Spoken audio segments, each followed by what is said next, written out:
So, in Danganronpa 3 on the future side, we do learn that Oe, she's actually still alive, and thank God for that, because Best Girl did not die, and maybe this right here can actually reinstate my theory that none of our original cast members will die in this anime, because if that's the case, then that right there is fantastic news.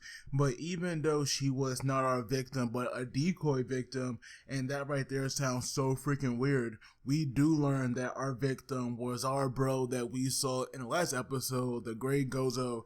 And just seeing the way he was killed and like seeing the way he was like hanged up, it does seem like he was struggling a bit, because we can see that on like one side of his face on that mask, it was like cracked. And we even see that one of his eye jewels, or whatever that was, that was also cracked. But then we see, some blood on his clothes. And when it like lowered him, because he was like hanging by some wires that was like holding his body up, like when they finally brought him down, you could see something like sticking in his chest, and that right there was a knife. So even though he was killed off, like to me it did seem like that he was struggling a bit, and I do wonder if that right there was possible, or maybe this attacker just hated him so much that he or she really wanted to mess the great Gozer up. But just seeing him die like that right there is very messed up.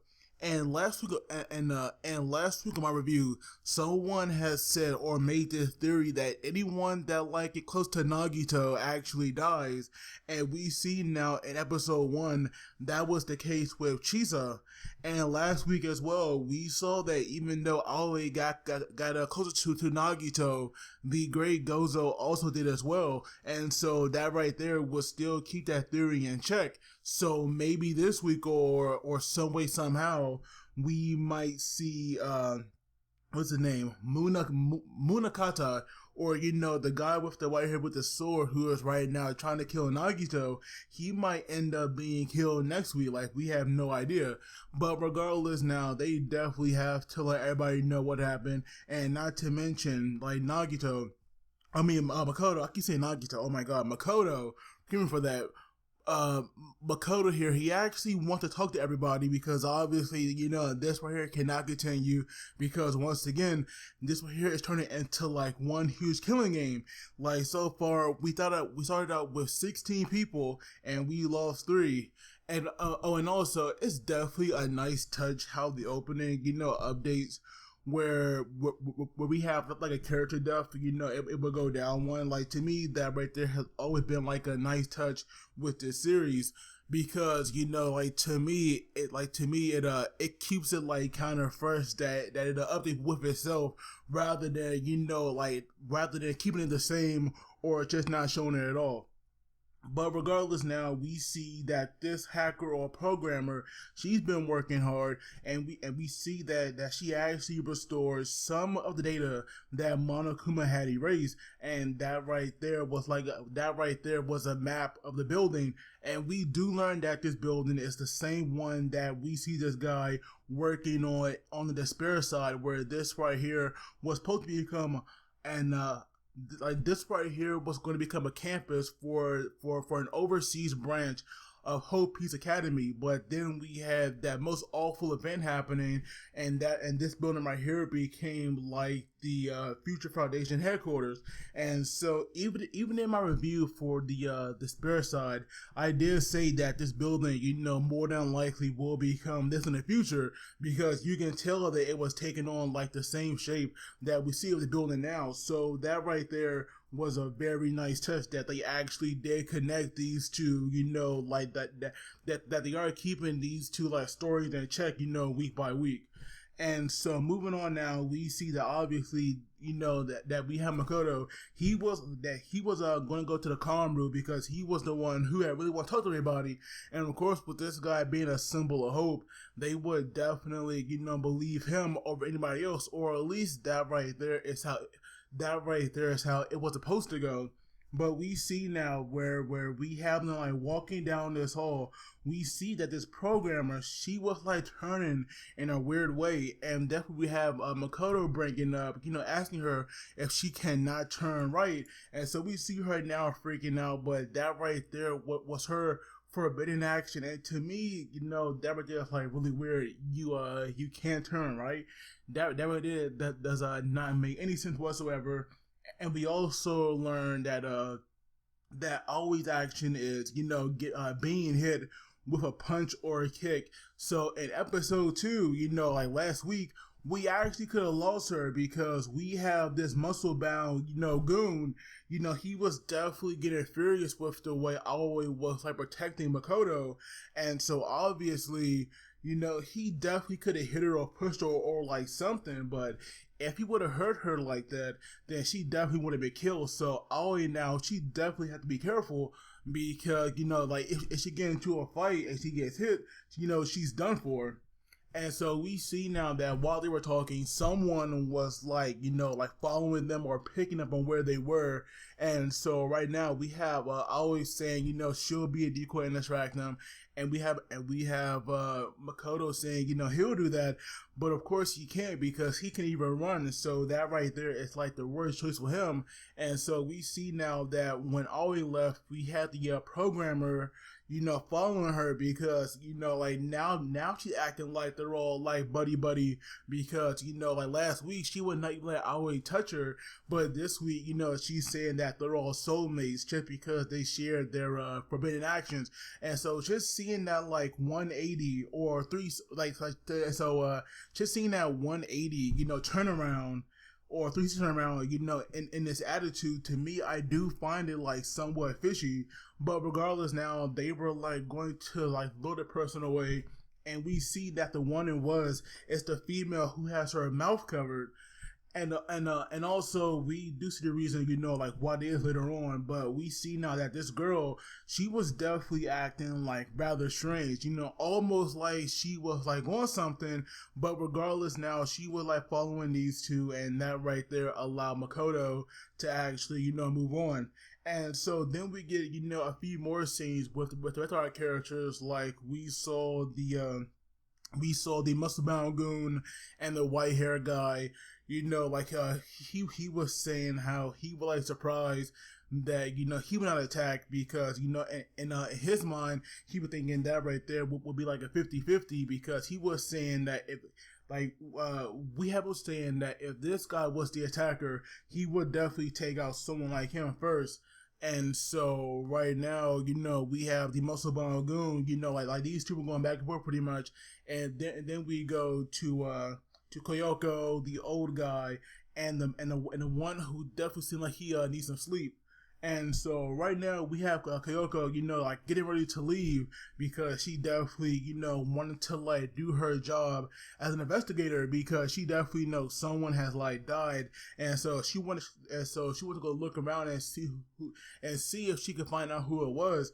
But then we have the guy who had the bag under his eyes, and he was saying, or he was like making sure that all this was like being broadcast, like to everybody, in the outside world. And so pretty much when he realized that he was saying that they all shouldn't be doing this. They should like be trusting one another and working together. But then we have Koyoko, saying like, let me see your forbidden action, and this guy, got like really on his guard then, because obviously he could not show his, just like Kyoko could not show him hers. And so she was saying how, in like times like this, it's definitely hard to like trust people. And then we go to Makoto, who actually was like having a broadcast right now, and we see him, telling everybody what happened with the Brendas of Despair.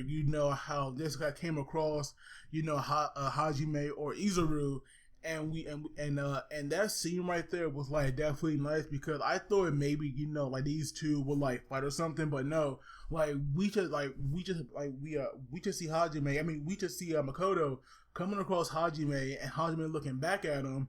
And so right now, like we have Makoto going on with their flashback, pretty much like wrapping up things happening in the second game where they put him in the New World program and things didn't go right, and the way that they introduced like the New World program. Like, to me, this right here was definitely a callback to that little game where you're like surfing whatever, like down these lanes and you have to make these choices.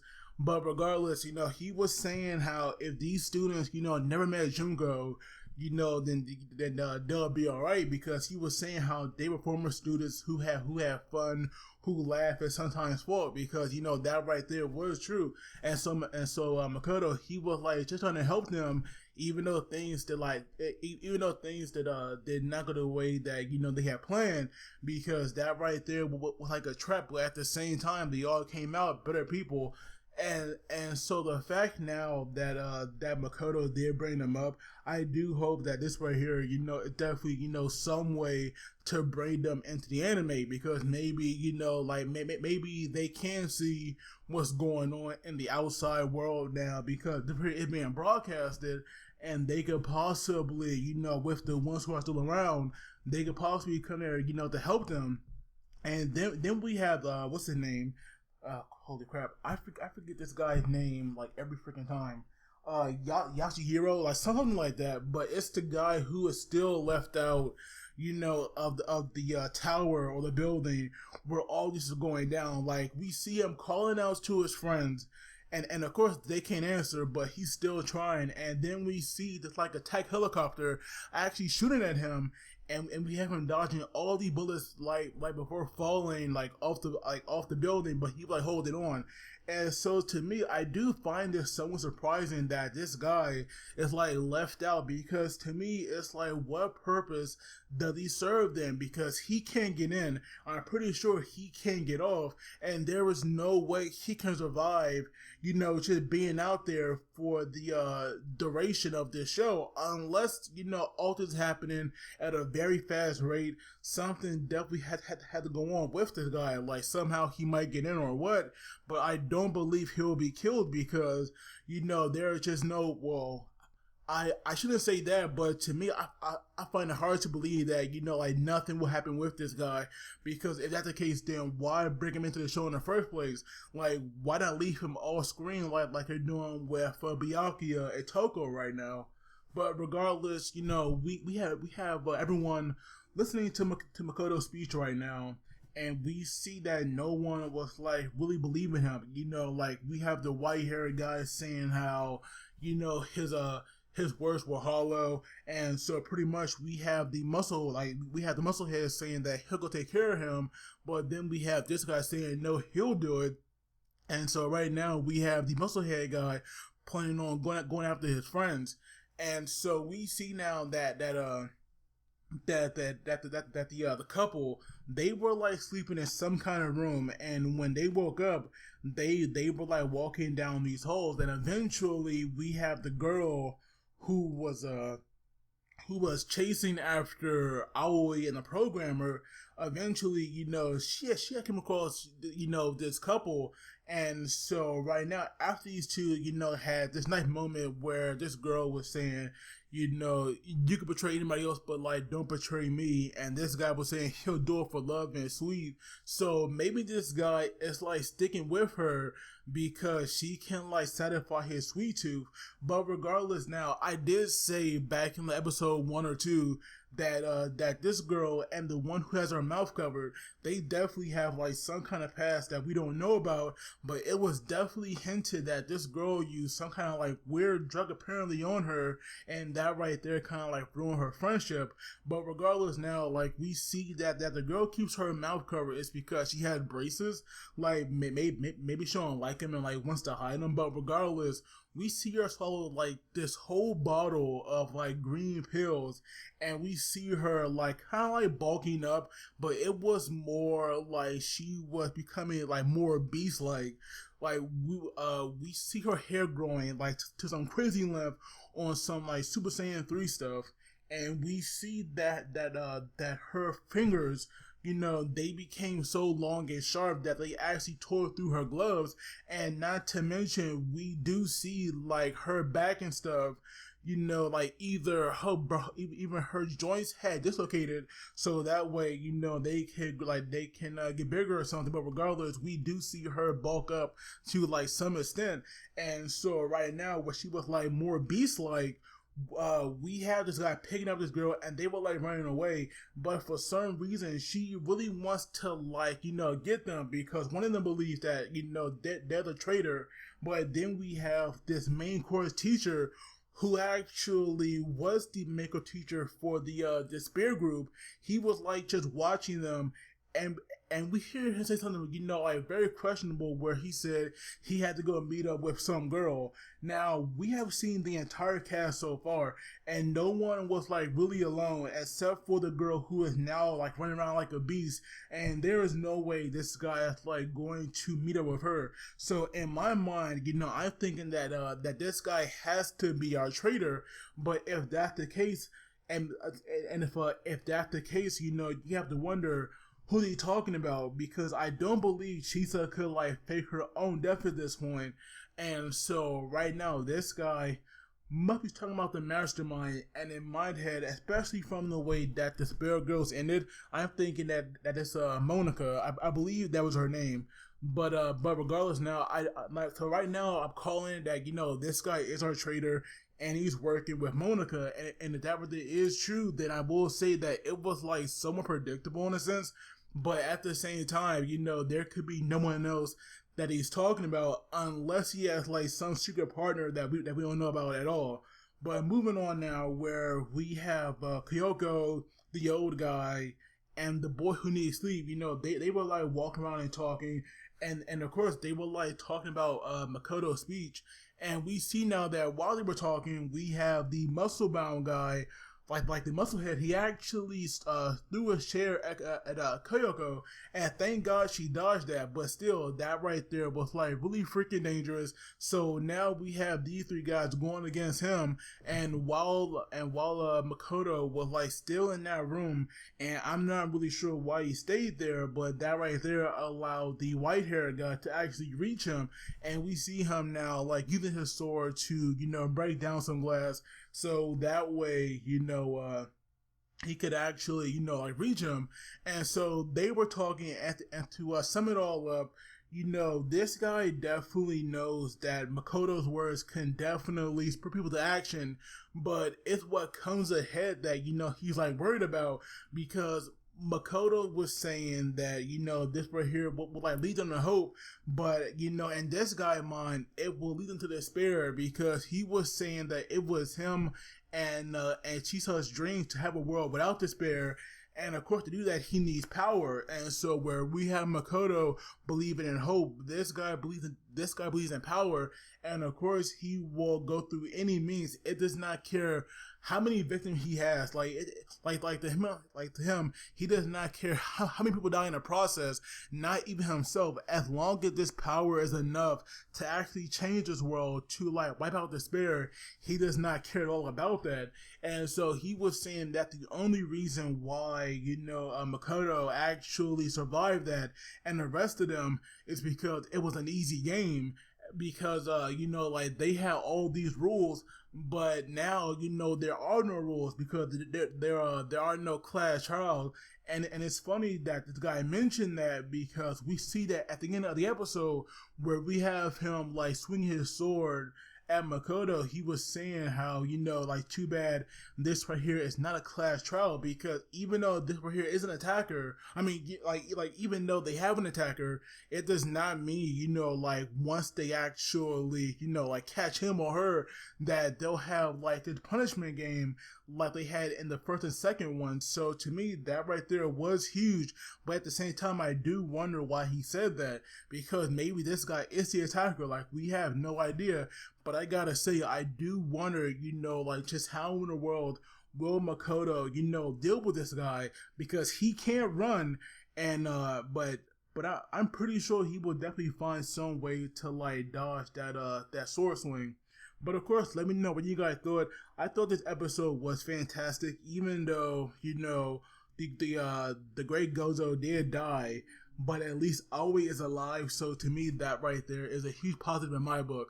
But don't forget to like and subscribe because it really helps me out. And as always, you guys take it easy. I will see you all on Thursday for Despair.